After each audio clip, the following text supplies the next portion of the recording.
कौन नहीं है अवसरवादी? जिसको अवसर मिलेगा लाभ सभी लेना चाहते हैं। सवाल सरकार पे है, आप ये समझिए बात को। ब्राह्मण अगर ऊपर पहुंचा है, अपनी मेहनत अपनी टैलेंट के दम पे बैठा है। जो व्यक्ति पेपर बनाया और सबसे बड़ा अवसरवादी वही है। वो डिप्टी कलेक्टर से कलेक्टर बनना चाहता है। योगी जी की सरकार ही इस शब्द को ले आई है। हिंदुस्तान गवाह है और उत्तर प्रदेश गवाह है। अगर ब्राह्मणों के मान सम्मान किया है तो सिर्फ बहन कुमारी मायावती की है। ये तो ब्राह्मणों को बदनाम करने का साजिश चल रहा है। नमस्कार, मेरा नाम है सिद्धार्थ सूर्यवंशी। स्वागत है आप सभी का नारद टीवी के विवरण समाचार। दोस्तों, इस वक्त मैं मौजूद हूं उत्तर प्रदेश की राजधानी लखनऊ में। जैसा कि उत्तर प्रदेश एसआई एग्जाम एक क्वेश्चन ऐसा आता है जिसमें लिखा होता है कि अवसरवादी कौन। सबसे पहला ऑप्शन लिखा होता है पंडित, जिसके बाद से लगातार पूरे समाज में एक तरीके से अगर हम बात करें, चाहे वो प्रदेश के डिप्टी सीएम ब्रजेश पाठक हो या तमाम ऐसे जनप्रतिनिधियों ने अपने सोशल मीडिया हैंडल से विरोध दर्ज कराया। उसी मुद्दे पे हमारी चर्चा होगी। जिस तरीके से आज के समय में लगातार ब्राह्मणों को टारगेट किया जा रहा है, क्या कहाँ तक ये सही है, इसी मुद्दे पे हम आप बात करते हैं। जिस तरीके से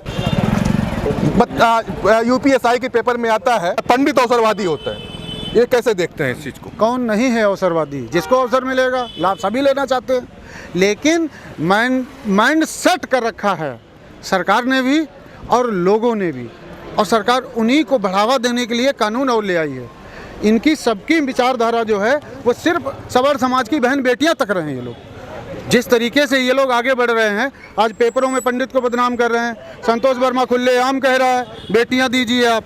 ऐसे लोग जो बैठे हैं, स्वयं केशव प्रसाद मौर्य हैं, वो आरक्षण बढ़ाने की बात कर रहे हैं। ठीक, सभी को सवर समाज से इतनी घृणा क्यों है? अभी एक मैटर हुआ है यहाँ करणी सेना वाला, इनकी लाठियाँ और उनकी लाठियाँ। अभी एक लोग बोल के गए हैं कहीं जिगरा अवसरवादी पंडित पे हम रहेंगे, क्योंकि अभी बहुत लंबा चर्चा नहीं करेंगे। अवसरवादी पंडित जिस तरीके से आया, और खास करके यूपीएसआई के एग्जाम में आता है। और आज अगर हम बात करेंगे तो अगर प्रदेश में सवर्णों की सरकार कही जाती है भारतीय जनता पार्टी, उसी सरकार के अधिकारी पेपर बनाते हैं और उसमें अवसरवादी पंडित बता दिया जाता है। कैसे देखते हैं इस चीज को? बिल्कुल घटित है ये।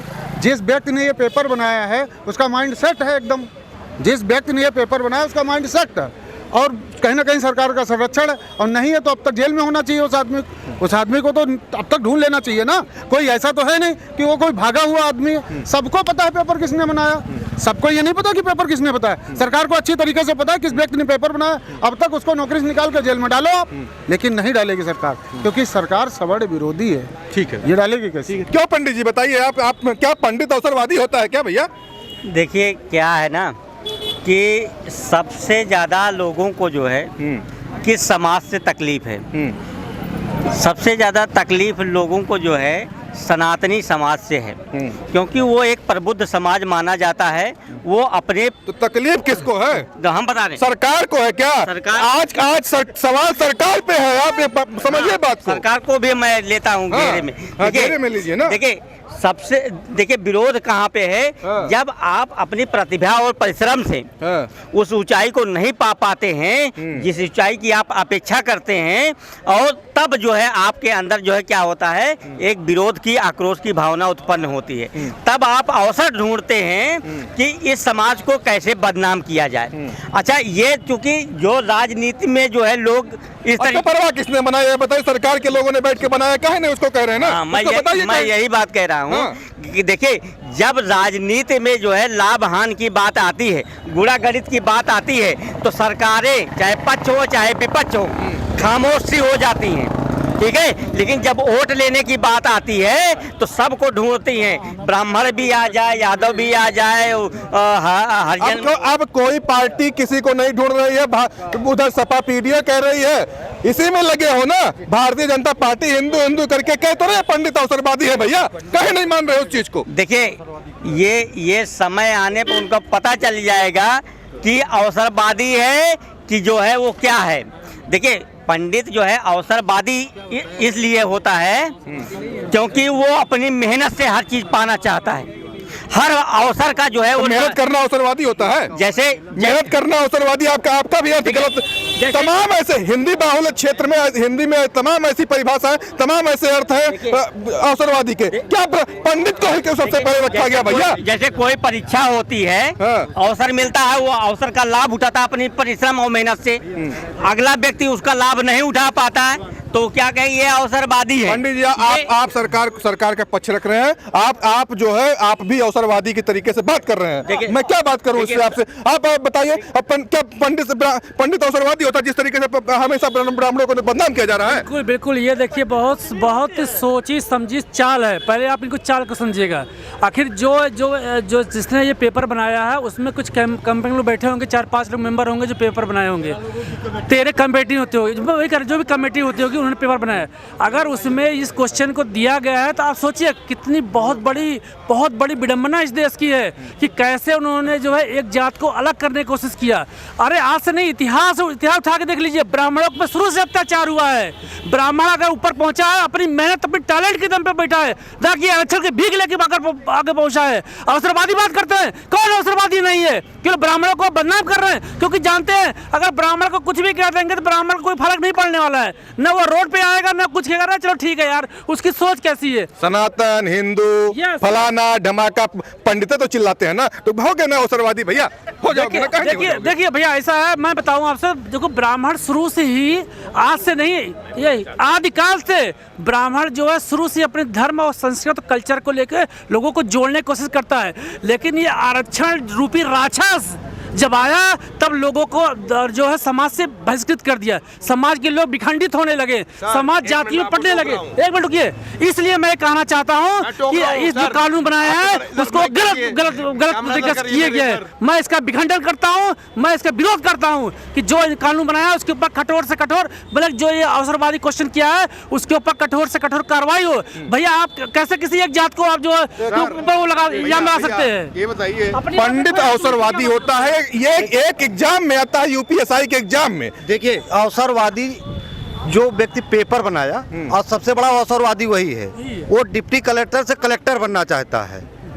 अवसरवादी तो सही वो है, अपनी पद को बढ़ाना चाहता है, ऐसा अवसरवादी वही है, सत्य है। कौन है अवसरवादी? जो पेपर जिसने बनाया पेपर को उसने ही। वो सनातनी सरकार है भैया। सनातनी सरकार नहीं है, सर्व समाज की सरकार है, भारतीय जनता पार्टी। तब कहाँ हिंदू की सरकार बताते हैं लोग? कौन हिंदू की सरकार? कहते तो हिंदू की हिंदू अगर हिंदू मुस्लिम, एक चीज बता दीजिए, अगर भारतीय जनता पार्टी हिंदू मुस्लिम ना करे तो क्या सरकार में सत्ता में आ पाएगी? भारतीय जनता पार्टी कुछ लोग गुजरात से आके दिल्ली में बैठ गए हैं। वो भारतीय जनता पार्टी माननीय अटल बिहारी वाजपेयी के विचारधारा को बदलना चाहते हैं। माननीय योगी जी की सरकार नहीं बदलना चाहती। और जो सिस्टम में बैठे वही लोग पंडित का इस्तेमाल किए, वो डिप्टी कलेक्टर से कलेक्टर बनना चाहते हैं। जी ठीक है, क्या कहेंगे बताइए। योगी जी की सरकार ही इस शब्द को ले आई है। ये स्टेट गवर्नमेंट का मामला है, उत्तर प्रदेश सरकार का मामला है। और देख लीजिए, यही कई विचारधारा के लोग हैं। वास्तव में माननीय मुख्यमंत्री जी की सरकार है, अमृत काल चल रहा है और रामराज की सरकार है। और ये जो है जो अवसर की बात है उसमें 4 विकल्प दिया गया, एक में पंडित दिया गया, एक में अवसरवादी दिया गया। और अवसरवादी कौन होता है उसमें 4 विकल्प दिए गए। सबसे पहले पंडित को रखा गया, सबसे पहले पंडित जी को रखा गया। और ये माननीय मुख्यमंत्री योगी आदित्यनाथ जी की सरकार है, तो उनको सोचना चाहिए कि किसी एक समाज को इस तरह का जो है टारगेट नहीं करना चाहिए। अच्छा, कौन इनका रहनुमा है? सवर्ण समाज का कोई रहनुमा है, कोई पार्टी है? सभी तो उनको काटने में लगे। अखिलेश यादव भी तो कहते हैं जाओ भैया हम तो पीडीए की बात करेंगे, जाओ। अखिलेश यादव जी सम्मान करेंगे। और कैसा सम्मान करेंगे? कैसा सम्मान करेंगे?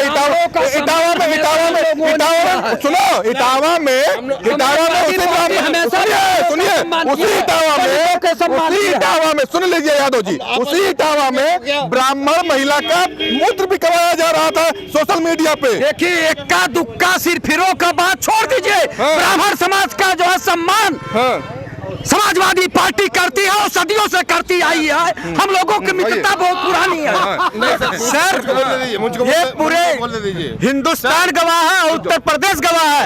अगर ब्राह्मणों के मान सम्मान किया है तो सिर्फ बहन कुमारी मायावती की है। किसी से इतना जनता से पूछ लीजिए, किसी जनता से पूछ लीजिए, उनको पलकों पे बैठा के रखे हैं। अगर बहन कुमारी मायावती सभी जात के, एक जात नहीं है, चाहे मुस्लिम ले लो, ठाकुर ले लो, बनिया ले लो, ब्राह्मण ले लो, दलित ले लो, कुर्मी ले लो और एससी ले लो, सभी जात का अगर एक ही अगर की है पलकों में बैठा कर रखी है तो बहुजन समाज पार्टी रखी है और कोई पार्टी नहीं है। ब्राह्मण का किसी पार्टी ने किया, वो सक्षम है, उसको सम्मान की जरूरत नहीं है, वो सब समाज को लेकर चलता है। ब्राह्मण किसी की जो है तो काहे पंडित को अवसरवादी बता दिया गया इसी सरकार में ना। अब बदनाम करने के लिए कुछ भी बता सकते हैं, उसमें कोई दिक्कत नहीं है। अरे जिसको चाहिए उसको सब पार्टियां चाहती ब्राह्मण मेरे साथ है, मतलब ब्राह्मण बुद्धिमान है। ठीक है पंडित जी, ये बताइए, एक क्वेश्चन आता है, पंडित अवसरवादी क्या कहेंगे इसको लेकर? कौन इस पर कोई कानून क्यों नहीं बनी कि तिलक तराजू और तलवार इस पर मारो जूते चार? इस पर इससे बढ़कर मायावती ने और अपमान कौन कर सकता? कोई नहीं कर पाएगा। उससे ज्यादा अपमान कहीं नहीं। उन्होंने बंटवारा कर दिया, ठाकुर ब्राह्मण और बनिया, इनको जूते मारो। आप बताइए सर, जब ये नारा जो पंडित जी बोले हैं, बहुजन समाज पार्टी के कोई भी राष्ट्रीय अध्यक्ष हो या मानवर कांसीराम जी हो, अगर ये नारा दिया हो तो इनका जूता मेरा चप्पल, इनका जूता मेरा सर। अगर ये कोई बहुजन समाज का राष्ट्रीय अध्यक्ष या बहन कुमारी मायावती ये नारा दियो या तो मानवर कांसीराम दियो, तो ये बताइए। मानवर कांसीराम ने कहा था, कैमरा छोड़ के, कैमरा मानवर कांसीराम ने कहा था, बाबा जी यही नारा बनाया था, मानवर कांसीराम का ही ये नारा है, काशी नहीं। हमने नारा यहाँ दिया था नया, जब मायावती मुख्यमंत्री थी, काशी हटाओ पासी लाओ, तो पासी बढ़ रहा है। ये भी नारा तो नहीं आया था, हाथी नहीं गणेश है, ब्रह्मा विष्णु महेश है, ये तो नारा उन्होंने यही दिया था। सबसे बड़ी अवसरवादी माया की कि जूते भी मारो और हम गणेश वोट पाने के लिए गणेश भी है, ये दोनों का मेल कैसे हो? एक नारा हो रहा था, मुझे याद नहीं आ रहा है, एक नारा हो रहा था कि ब्राह्मण शंख बजाएगा हाथी दौड़ा आएगा, ये भी तो एक नारा आया था ना। लेकिन तिलक तराजू तलवार के आगे ये सब फेल हो गए भाई। ब्राह्मण शंख बजाएगा, ब्राह्मण शंख बजाएगा हाथी दौड़ा आएगा, ये भी तो एक नारा था। ये तो हाथी ऐसे जाकर गड्ढे में गिरा, अब उसके उठने की उम्मीद ही नहीं है। सुनिए, हाथी अगर बैठा है ना तो गधों से भी ऊंचा रहता है। एक गधों से अगर हाथी बैठ भी गए ना, गधों को ऊंचा रहेगा। ठीक है, और हाथी उठ चुका भैया, हाथी उठ चुका है, अब दहाड़ने की बारी है 2027। एक मिनट और मैं आऊंगा आपके पास, क्या कहेंगे बताए जिस तरीके से ब्राह्मण को बताया गया अवसरवादी? देखिए, अवसरवादी ये तो ब्राह्मणों को बदनाम करने का साजिश चल रहा है। खाली ब्राह्मण को देश में रहने का कोई हक नहीं है अब, जिस हिसाब से चल रहा है। अभी पंडित घूसखोर फिल्में बनाई गई और उसके बाद में ब्राह्मणों का ब्राह्मण भारत छोड़ो ये लोग बोलते हैं। यही लोग बोलते हैं जो अभी बसपा की बात कर रहे थे, जो ये पैरवी कर रहे थे कि तिलक तराजू और तलवार इनको मारो जूते चार, किसी राष्ट्रीय स्तर के नेता ने नहीं कहा। तो मैं कह रहा हूँ कि ये कोई एक वीडियो दिखाओ मायावती जी का जिसमें उन्होंने खंडन किया हो कि मेरे सोशल मीडिया हैंडल से या मेरे बयान में कहीं ऐसा नहीं आया है कि तिलक तराजू और तलवार इनको मारो जूते चार। अच्छा, ब्राह्मणों भारत छोड़ो का नारा कौन लगाता है? इनसे पूछिए। ये चंद्रशेखर वाली पार्टी लगाती है ना, जो ये ब्राह्मणों को भारत छोड़ो नारा यही लोग लगाते हैं। कोई सवर्ण समाज का लगाता है क्या? ब्राह्मणों भारत छोड़ो। सवर्ण समाज ब्राह्मणों का सम्मान करता है, सबसे पूजनीय मानता है ब्राह्मणों को। और ये लोग बात करते हैं मायावती जी की, जो ये तिलक तराजू और तलवार, ठीक है मैं कहता हूँ मायावती जी ने नहीं कहा, लेकिन मायावती जी का खंडन वीडियो आना चाहिए कि भाई देखो मेरे हैंडल से नहीं हुआ है, ये लोग भ्रमित कर। हाथी नहीं गणेश है, ब्रह्मा विष्णु महेश है, ये भी नारा तो अवसरवादी सबसे नंबर 1 पंडित बात नहीं करते हैं आप। अब आपने बात किया, आपको मैं 2 तमाचा मार दूं, आपको मैं 2 तमाचा भरे सामान्य मार दूं और उसके बाद माफी मांग लूं जाके आने में बैठ करके, ये कहाँ का सम्मान है? तो ये जो गलत है। और अभी आपका जो प्रश्न चल रहा था चंद्रशेखर रावण के ऊपर, नहीं अभी चंद्रशेखर रावण पे हम नहीं जा रहे हैं। चंद्रशेखर अभी हम ब्राह्मण अवसरवादी का एक क्वेश्चन आया जिसके ऊपर लगातार पूरे सरकार के भी लोग विरोध कर रहे हैं, लेकिन कुछ कर नहीं रहे हैं। ये केवल सोशल मीडिया तक ही सीमित रह जाएगा कि उसके ऊपर कार्रवाई भी होगी। भैया कहा पंडित को बदनाम करने पे लगा हुआ, कहा सवर्ण समाज को बदनाम करने पे लगा हुआ है। कोई कार्रवाई नहीं होगी क्योंकि ब्राह्मणों को लोग बोल रहे हैं कि 2% 3% है। ये ब्राह्मण समाज दिखाने काम करेगा। 27 का चुनाव आ गया है, यही ब्राह्मण समाज और क्षत्रिय समाज दिखाने काम करेगा कि चुनाव क्या होता है और ये ब्राह्मण अवसरवादी क्या होता है।